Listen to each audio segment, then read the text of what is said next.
Hello friends, हम फिर से आ चुके हैं आपके लिए एक और बेहतरीन पैसा मेकर स्टॉक लेकर। और ये जो कंपनी है, आपको आश्चर्य होगा, ये दुनिया की सबसे लार्जेस्ट भुजिया कंपनी है। यानी कि सेव भुजिया जो बनता है, जो आप और हम हर दिन या कुछ कुछ दिन में खाते हैं, तो ये कंपनी वर्ल्ड की सबसे लार्जेस्ट भुजिया कंपनी है। और it is a home grown company. पिछले करीब 40 साल से अपना डिस्ट्रीब्यूशन और ब्रांड बिल्डिंग करके हमारे लिए कई सारे भुजियाज और नमकीन और बहुत सारे एथनिक स्नैक्स इंट्रोड्यूस किए हैं उन्होंने मार्केट में। तो इंडिया का जो स्नैक फूड जो इंडस्ट्री है, मार्केट है, वहाँ पर अभी तक जो फॉरेन कंपनीज है, यानी कि पेप्सी है या फिर जो अन्य कंपनीज है, they have not been able to gain market share. और उसकी वजह ये है कि इंडिया का जो टेस्ट है वो बहुत ही यूनिक है। And they prefer Indian snacks, Indian नमकीन और इंडियन भुजियाज एंड रिलेटेड आइटम्स। इसकी वजह से इस कंपनी ने बहुत ही बढ़िया तरक्की की है पिछले 30-40 साल में। और आगे चलते भी हुए हमारे ख्याल से इसकी ग्रोथ बहुत ही अच्छी रहेगी। ये जो कंपनी है वो है बिकाजी फूड्स। एक रीसेंट लिस्टिंग है और करीबन पिछले 1 साल में अराउंड 60% का रिटर्न उन्होंने ऑलरेडी दे चुकी है कंपनी, लेकिन आगे चलते भी बहुत ही बढ़िया रिटर्न्स दे सकती है।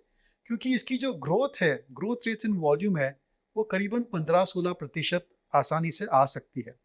और माइंड यू, ये बहुत ही बढ़िया ग्रोथ रेट है, क्योंकि अगर आप एफएमसीजी इंडस्ट्री को स्टडी करेंगे तो बहुत सारे कैटेगरीज जो वहाँ पर है, they have become very mature categories. यानी कि soaps, detergents, hair cream, hair oil वगैरह वगैरह, चाय, कॉफ़ी भी बहुत ही वेल पेनिट्रेटेड मार्केट्स है, मैच्योर मार्केट्स है, जहाँ पर ग्रोथ रेट्स हार्डली 3-4% रहती है।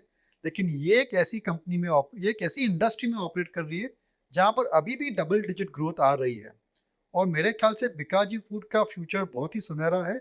उसकी वजह ये भी है कि आज की तारीख में करीबन 74 to 75% ऑफ द सेल्स केवल 3 स्टेट से आ रहे हैं, राजस्थान, बिहार और आसाम। और धीरे-धीरे बाकी पूरा नेशन वाइड रोल आउट कर रही है। They are appointing distributors and doing advertising state by state to try and popularise their snacks. उनकी सबसे ज़्यादा कंपटीशन अनऑर्गेनाइज्ड सेक्टर के साथ है, जहाँ पर दे हैव एन एडवांटेज, क्योंकि उनके पास पैसा है एडवर्टाइजिंग करने के लिए। And they can certainly develop a very strong retail and distribution network. तो उनको केवल market share they have to gain from the unorganised sector. India में जैसे आप देखेंगे, कोई भी त्योहार रहता है, कोई भी सेलिब्रेशन रहती है, पार्टी रहती है, तो आप हमेशा we are always having Indian snacks और ड्राई स्नैक्स, फिंगर फूड। तो इसकी वजह से बिकाजी फूड्स की जो पोजीशनिंग है, उनकी जो प्रोडक्ट की जो इम्पोर्टेंस है और पॉपुलैरिटी है, वो मेरे ख्याल से बढ़ती रहेगी और अच्छी रहेगी आगे चलते। कंपनी के खुद के मैन्युफैक्चरिंग प्लांट्स है और धीरे धीरे एक्सपेंशन भी कर रही है on a pan India basis. तो मेरे ख्याल से ये एक बहुत ही सॉलिड और क्वालिटी प्लेयर है। और अगर आप उनके प्रोडक्ट्स टेस्ट करेंगे तो आपको भी शायद पसंद आएँगे। और बेहतरीन quality, consistent quality, packaging, timely delivery, ये these are all the I would say highlights of this company. और रिस्क फैक्टर्स कुछ खास है नहीं। कभी-कभी ऐसे मार्केट्स कुछ खराब हो सकते हैं, डिमांड थोड़ी कम आ सकती है, but by and large I think ये जो category in the foods is, that is a consistently growing category. And मेरे ख्याल से 12-13% वॉल्यूम ग्रोथ हमेशा आ सकता है।